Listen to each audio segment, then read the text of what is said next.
It's Toronto's podcast on the Canada's Podcast Network.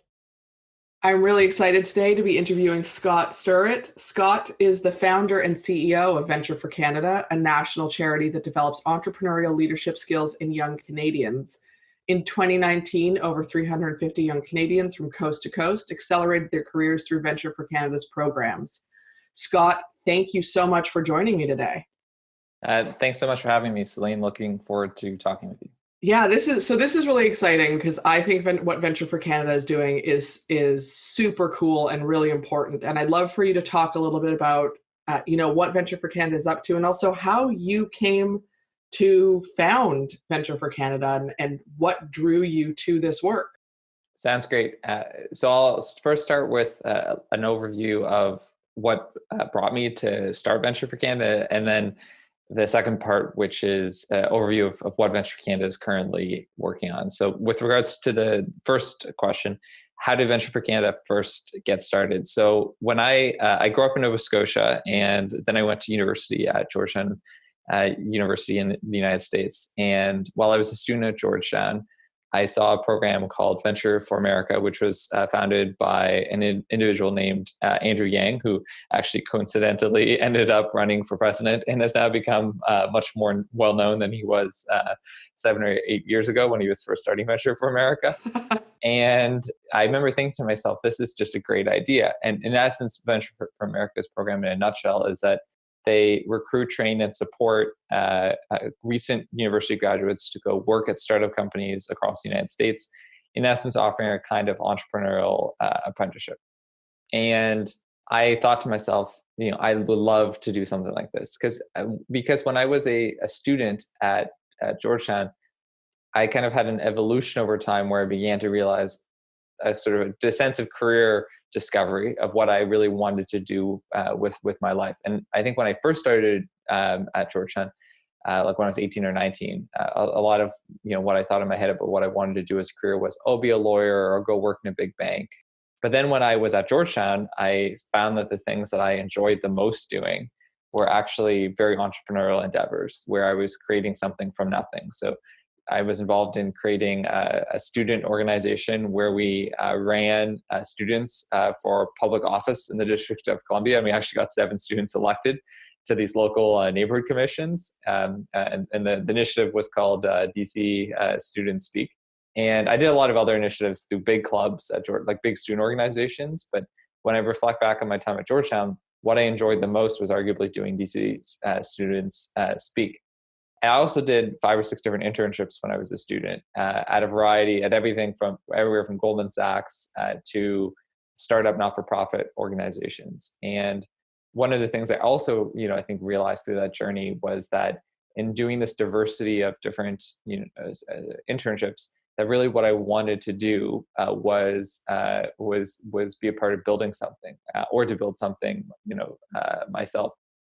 So all this is to say is I was very attracted to applying to Venture for America, but I couldn't because I'm not a U.S. Citizen. So I ended up after graduation working at Goldman Sachs for around a year in New York. And while I was there, I had this idea of, why not create a Venture for Canada? It's something I would love to have participated in if I was a student or recent graduate. And over the course of that year, I validated the idea, incorporated, did a lot of the initial startup work. And then in May 2014, I made the plunge to start working on it full time. So I've been doing this for close to around 6 years. And in essence, I was motivated to create something to address a need that I saw firsthand as a student and recent graduate. With regards to the second part of your question, which is about what's Venture for Canada up to right now. So obviously we're, in week 1 of everybody kind of social distancing during this coronavirus situation. So in the short term, we are responding and being nimble with regards to the evolving coronavirus epidemic. But I would say longer term, one of the things we're really looking at is continuing to further grow our fellowship program. And our fellowship program supports recent grads to go work at startups for 15 months upon graduation. And we currently operate in BC, Ontario, and the Atlantic provinces. And I think one of the things we'll be looking at doing for the fellowship program is growing that across Canada, and in particular, launching French language programming. I would say second major priority is continuing to grow our internship program. So 2 years ago, we launched the VFC internship program where we recruit, train, and support current students to go intern at startups in a kind of entrepreneurial co-op. And that currently operates in Ontario and in Western Canada and Atlantic Canada. And one of the things we're looking at doing is potentially growing that internship program over time. And then I would say a third priority is looking at how do we better support our alumni from our fellowship program who are increasingly rising in seniority in their own careers. And there are some initiatives we're beginning to do, like hosting our inaugural alumni summit. Overall, I think it's an exciting time. Some pause on some plans because of the current pandemic situation, but longer term, I think that there's a lot of exciting things that we're excited to work on. No, that's great. I have so many things I want to talk to you about now.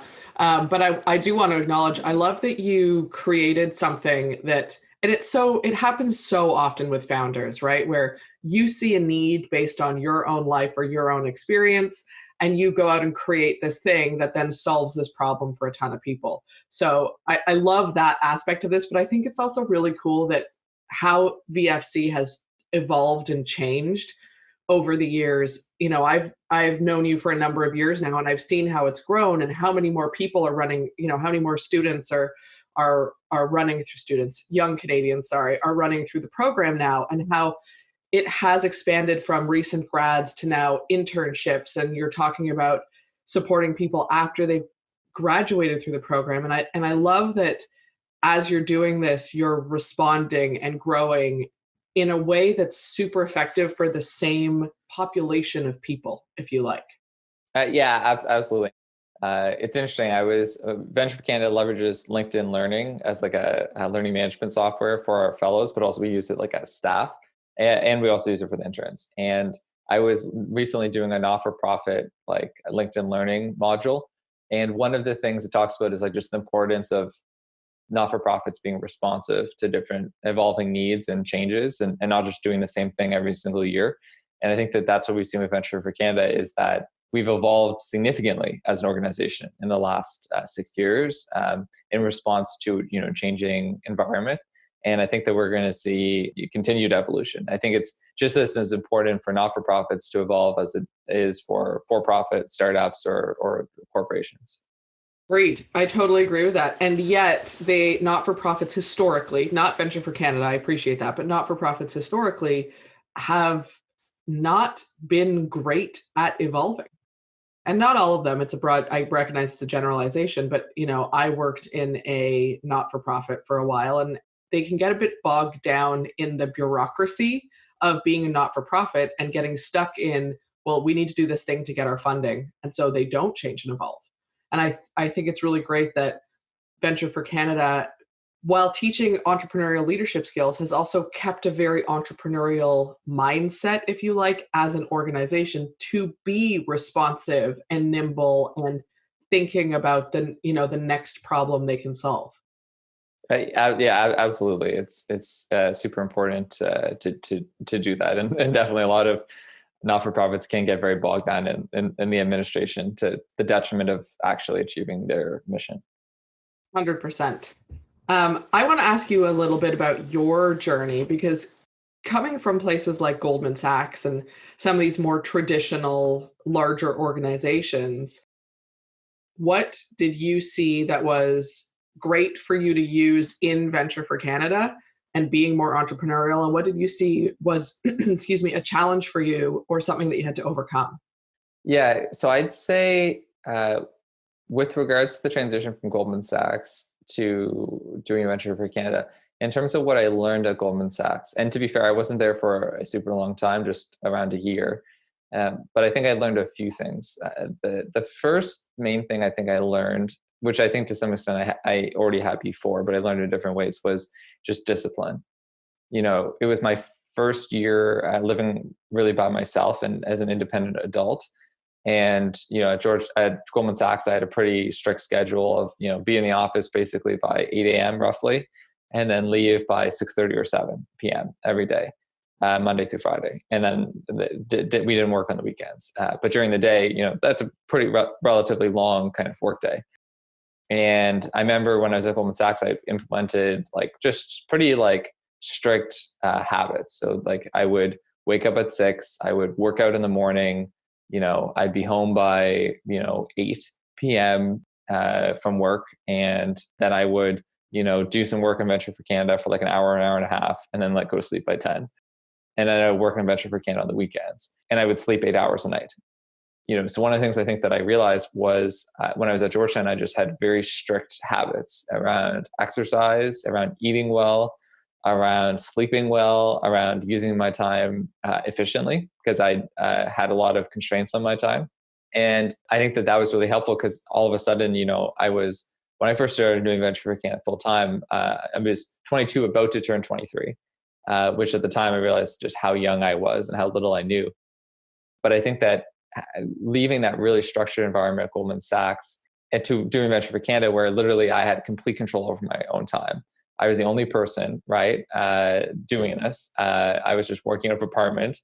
And I think I ended up having the discipline to know what I should be focusing on and what I shouldn't be focusing on, and to work really, really hard at achieving the most important things, which is, by the way, I still think really important thing, even in my current role. So I'd say that was the habits were the one thing I really learned at Goldman Sachs. I would say a second thing I probably learned at Goldman Sachs was just a better understanding of large organizations and how they work. Sometimes even when I do Venture for Canada and I'm interacting with people in much larger organizations, it's easy to get frustrated. Why is this moving so slow? Why is this happening? And then you begin to realize that very rarely it's the person that's the issue, although sometimes that is the case. But a lot of the times it's constraints that they're under within the system that they operate under. And it's important, I think, sometimes at Goldman Sachs that I developed a little bit more empathy for the complexity that exists within large organizations. And it's important to put yourself in other people's shoes, especially when you're in a small organization and working with people in large organizations. And I'd say on a third level is because my job at Goldman Sachs, my first full-time job out of university, is I learned certain just basic workplace etiquette elements that I think were helpful. If I had just done Venture for Canada right out of Georgetown, I think it would have been challenging for me. And having that year of just kind of learning, everything from, calendar etiquette to like a variety of just basic workplace things that I think were helpful. With regards to sort of the second part of your question, which is in terms of what did I not learn, I think as much as it's funny, like the founder of Venture for America, Andrew Yang, he wrote a book, and in it he talks about transitioning from like being a corporate lawyer to being a entrepreneur. And he talks about like the need to like unlearn certain bad habits. And I do think, sometimes when you're an entrepreneur, a lot of times, there'll be advice, go work in a big consulting firm or go work in a, big bank and then go create a startup. And while I do think in the case of me, I actually think it was perfect. I spent around a year there. I learned certain basic things that I think were applicable for many different career paths. But I don't think I necessarily learned any bad habits. I definitely think that people, sometimes if you are in an environment that is very non-entrepreneurial, then one of the things that kind of happen is that you can decrease your entrepreneurial skills based on the environment that you're in. I don't think that was the case with myself and Goldman Sachs, but I do think it's something for people to, because I think a lot of recent grads who are entrepreneurial make a mistake where they say, I'm going to go work at a big consulting firm for like 3 years and then go create, my own company, which by the way, sometimes works. But if you're in that situation if you're in a really large organization that perhaps isn't very entrepreneurial for like 5, 10, 15 years, it can really build bad habits in terms of, it's particularly if your goal is to one day become an entrepreneur. So yeah, that's a longer answer to your question, but yeah, happy to further give background on any of those items. Well, I do not apologize for a longer answer. I love that, and as someone who I ran a business, then went and worked in corporate for 11 years right out of university.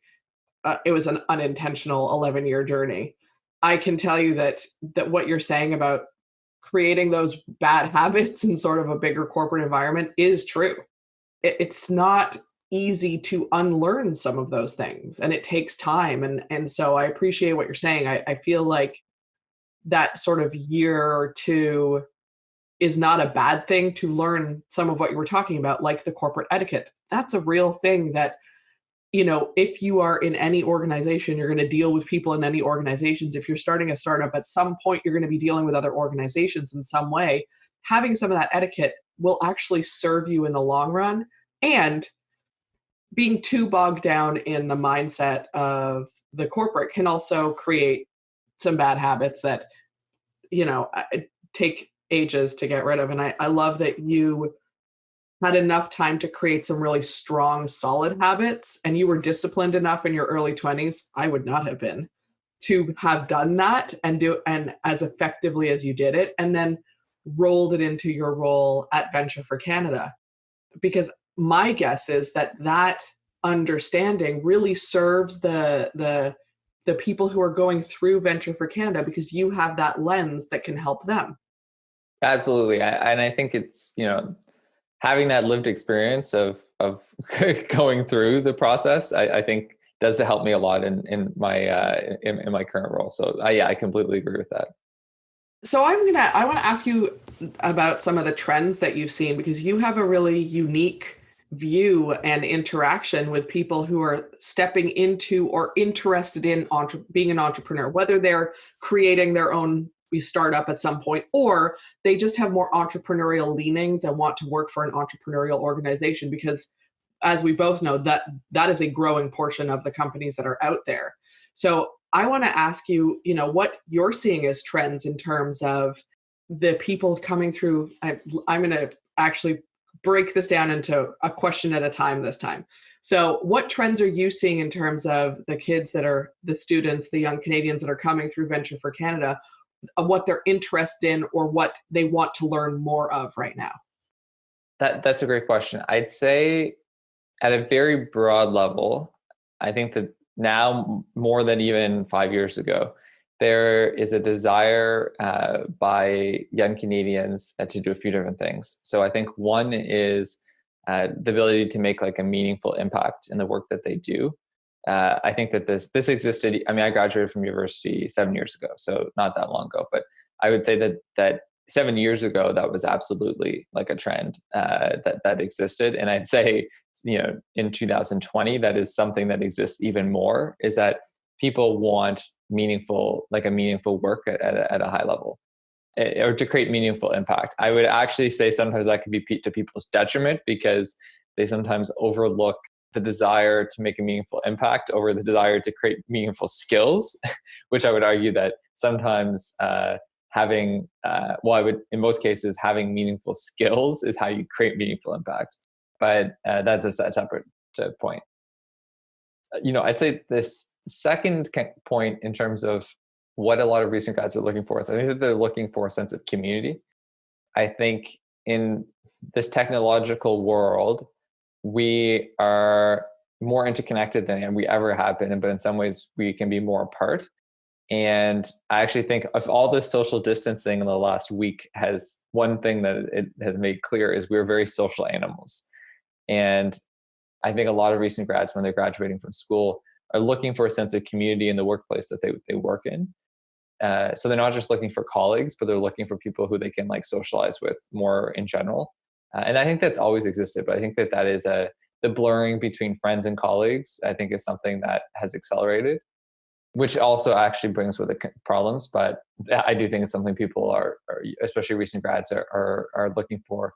With regards to kind of skills in general, I mean, it all depends on the person, right? Some people, if someone's interested in sales, they're looking to develop sales skills. If they're a developer, looking to develop different skills. So, I think at the end of the day, people are still looking to develop skills within their workplaces, but it really depends on what their kind of career aspirations are.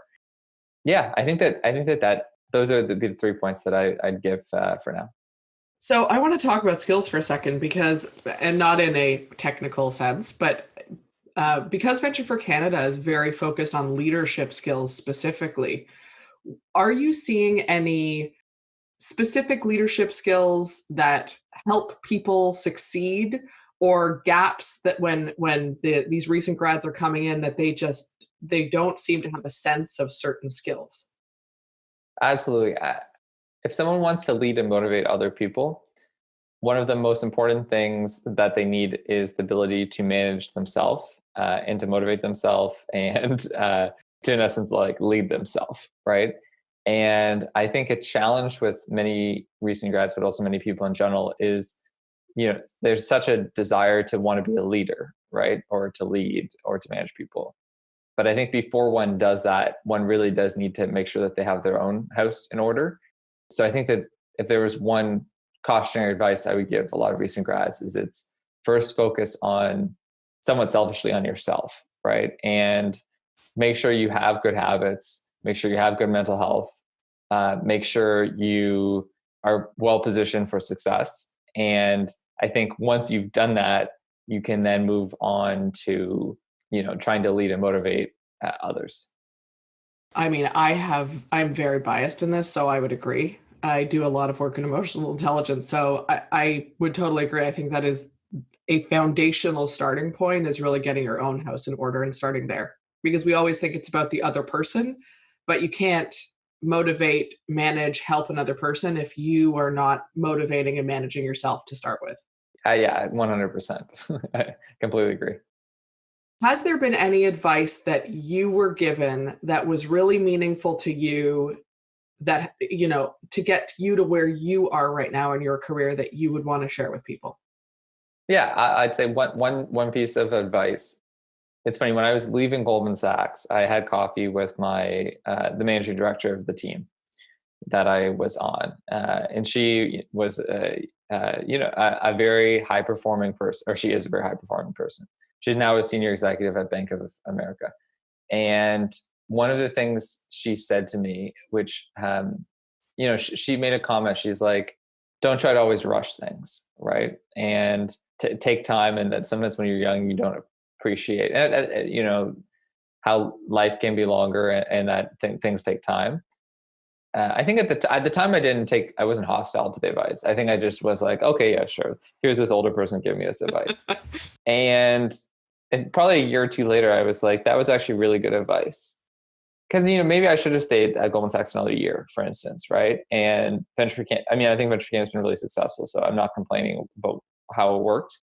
But I think so many recent the challenge we see sometimes with recent grads in Venture for Canada is just a desire to sometimes this grass is always greener, or FOMO mentality, which is just, job hopping from job to job to job. And it by the way, strategic job movements absolutely make sense.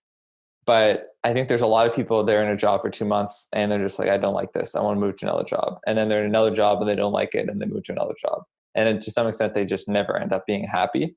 And they never end up really creating any kind of meaningful impact because they're just jumping from thing to thing to thing. So relatedly, this is not advice Bill Gates gave me, but this is advice that Bill Gates is reported to have said, which I think is really valuable, is that people overestimate what they can do in 3 years and they underestimate what they can do in 10 years. All this is to say is that, sometimes I think when somebody's working towards a goal, it's think about every day as just like one brick in the pyramid of what you're trying to build. And it takes a long time to build something that is meaningful. In the case of Venture for Canada, I actually incorporated the organization on July 18th, 2013. So approaching 7 years ago. And it's taken 7 years to build a VFC into today, which is what I would say is a mid-sized not-for-profit. But we didn't do that in 2 years. And I think when I first started doing Venture for Canada, I probably think at the time I would have thought, in 3 or 4 years we'll be this size. And it ended up taking us 7 years. All this is to say is I think youth brings with it a kind of a sense of impatience, which is one of the great things about being young, I think, is and why a lot of young people accomplish a lot of things, is that sense of impatience. But I think it's important to marry that impatience with a realism that building anything takes a lot of time, takes a lot of commitment, and it takes a lot of focus. My former boss's advice, which is in essence, slow down and take your time, and it is advice that I would continue to give recent grads. Super interesting that you say that, because I think that if we were to look at previous generations, right? So, I think about my father's generation or my mother's generation. They did not have the same focus on speed necessarily. They weren't as there was, and it might have been war times, whatever it was, but they were less focused on rushing things, which is why I think we had people that in those generations stayed at organizations for their entire career, right? Like it was, you did a thing, you kept doing it, you got better at it, you moved to the next level of leadership, whatever the case may be. So it's really interesting because as you're saying that, I think you're right on the money that young people now are much more focused on the speed of things. And I wonder how much of that is driven by technology and that idea of FOMO that you mentioned, and what organizations or companies who want to have interns or who want to bring these people in, what can they do to help keep those people there, help meet that demand, or teach them to slow down and be more strategic if there's opportunities there as well. I think one is having proactive career conversations with people like really early on to set those expectations from the beginning. I think that that's super important to do. And by the way, just as at one kind of point related to kind of a hypothesis, I think of the generational shift is I think when you look at a lot of people, like let's say in the post-war period, right? And I think of my grandparents, my maternal grandparents are both still alive, and they were born in 1931, and they had 5 kids. And when my grandfather graduated from university, shortly after they started having kids, they all of a sudden had 5 kids to support, and it was less about following your passion. It was more about, okay, how probably can we get food on the table, right? I think in the case of my grandparents, they were born in the Great Depression in a very rural community in Nova Scotia, where they grew up in houses that didn't have electricity or running water. I think for them it was more about survival. I think for most people today in Canada, it's been more about it's kind of like the Maslow's hierarchy of needs, right? When you have food on your table in most cases, or you have that sense of social stability, and there's that social safety net and a variety of different things, people start to focus more on self-actualization and that sense for meaning in their life. Mm-hmm. And I think before there was more of a focus on rightfully so, there was more of a need to focus on survival. What will be interesting, potentially seeing the economic consequences of this coronavirus crisis, is the impact that it has on people, right? Because I think that in Canada, we're used to living in very stable situation, and we're not in a crisis like this. It'd be interesting for like the people born in 1998 who are just graduating from university like now, to see if there is a little bit of a shift to say, okay, well, maybe it's about getting a job that provides me stability. It's about meeting my basic needs, and it's less solely just about finding work that aligns with their values 100%. And who knows? It'd be interesting. A lot of it depends on the severity of the economic crisis. But I wonder if the current situation could impact young people's perceptions or goals a little bit. It'll definitely be interesting to see, because I think it has what you've said is really right on the money from my perspective, is that we've swung from a time when it was just about stability and meeting someone's basic needs and allowing them to live and support their family, to this time now where that is really not in the language of younger people. It really is. The idea of follow your passion is so ingrained in our culture and our languaging and our looking for jobs and figuring out work. And it's almost like that pendulum swing to the other extreme will I'm not saying it will, I'm not predicting the future, but it might end up a little bit more balanced. And what does that middle ground look like at the end of this? I think that will be really interesting. And I'd say my caveat is that, in any generation, there's certain people I know in my age or younger who are very focused on just meeting their basic needs, right? And different people have economic circumstances or just different life goals, right? So I would absolutely say that even, there's some people who are more just focused on that, but I do wonder if that there is that sort of shift in equilibrium. So anyway, only time will tell. But history doesn't repeat itself, but it often rhymes. Yes, that's great. I love that. That's great. We're getting close to the end of our time together, but I do want to ask this question, which is there anything that I'm a book nerd, so preface this with I always ask about books. Is there anything that you've read or you are reading that you would recommend to our listeners? Yeah. So what I'm reading right now, and I have been working through for like the last 5 weeks, is Simone de Beauvoir's The Mandarins, which is a widely thought, from what I've read, to be her best novel, which is an interesting exploration of French intellectuals in kind of post-war Paris, post-World War II. And it's supposed to be loosely based on Simone de Beauvoir's life. And it is an interesting book because it, I think focuses a lot on how people deal with loss. How do people deal as a society after like a traumatic event like World War II? Both as a society, but also as people. So it's kind of interesting within the context of our current coronavirus situation. But I think it's also about, I think, relationships, right? And it's about gender and sexuality. And while the book is it is a very lengthy novel that at times gets a little tedious, I have enjoyed forcing myself to read it in many ways, because while not always the most enjoyable at the time while reading it, and I'm around like 685 pages of 730, so I'm almost on the book. But I have really enjoyed it, and I recommend people read fiction.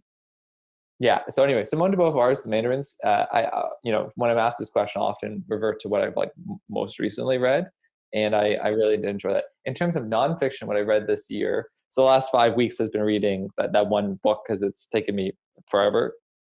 But I read in, I think, January, Ronan Farrow's Catch and Kill, about Harvey Weinstein and his investigative reporting, and that was a great nonfiction. And to me, really makes it clear the importance of investigative journalism, and also just the extent to which it wasn't just Harvey Weinstein, but it was a whole system propping up Harvey Weinstein that you begin to see. So anyway, those are two books that I enjoy reading a lot, and to be honest, I am really looking forward to reading more books in the next little bit, because normally it doesn't take me 5 weeks to read one book, but the length of this book and just it requires a lot of thought to read, frankly, almost each page. That I usually I'll go through. I switch books every 2 weeks roughly. So I'm looking forward to reading some more easily digestible. But one thing I'd say is that I actually think sometimes it's really good to force yourself to read books that maybe at the time are a little, not the most enjoyable. But then those are sometimes the books that you reflect on the most, years and years later. And really giving them the time that they deserve, I think, is super important, because there's often so much packed within one of those books. My absolute favorite author is Robert Caro, who is a biographer. He's won at least one Pulitzer Prize, if not two. And he has a great 4-part series on Lyndon Johnson that is a fantastic read. He has it's I think close to 3,000 pages worth of content, but is I think it's much more about Lyndon Johnson. The books are really about power. They're about government. They're about the human drive. They're about ambition. He actually still has not. He has a 5th book he's in his 80s, so hopefully his health remains well. But he has one more book that he needs to publish in the Lyndon Johnson series. Oh, wow. It's absolutely great. He also has a 1,500-page book on Robert Moses, who was kind of the signature urban planner of New York City, and really arguably the most influential person in New York City for 40 or 50 years. He won the Pulitzer Prize for that book, and it's called The Power Broker. But I would say of any book I've read, The Power Broker has probably had the biggest impact on me, and is, arguably my favorite book of all time. And it is obviously a nonfiction too. So anyway, I could go on, but I figured I would mention two of my most favorite recent books, and then what's my favorite author and what's my favorite book of all time. I love it. And for the record, as someone who studied English lit in university and forced myself through many books I did not want to read as a result of that, I actually really agree with you. Sometimes choosing a book that you might not be your quote unquote style, or might be more difficult to read, and actually just getting through it. Sometimes those books are the most influential in terms of what you reflect on or you think about afterwards, or how it all comes together. So I very much appreciate you saying that, because I would totally agree. Yeah, 100%. I want to thank Scott. Thank you very much for coming on. And I want to let everyone know that they can check you out. And these links will be in the show notes for this as well, but they can check out Venture for Canada online at ventureforcanada.ca. And if you want to learn more about Scott personally, you can check him out online at Scott Stirrett, and that's STIRRETT.com. Scott, thank you. It's always a pleasure chatting with you. I really appreciate you taking the time. Thanks. It was great speaking with you as well, Celine.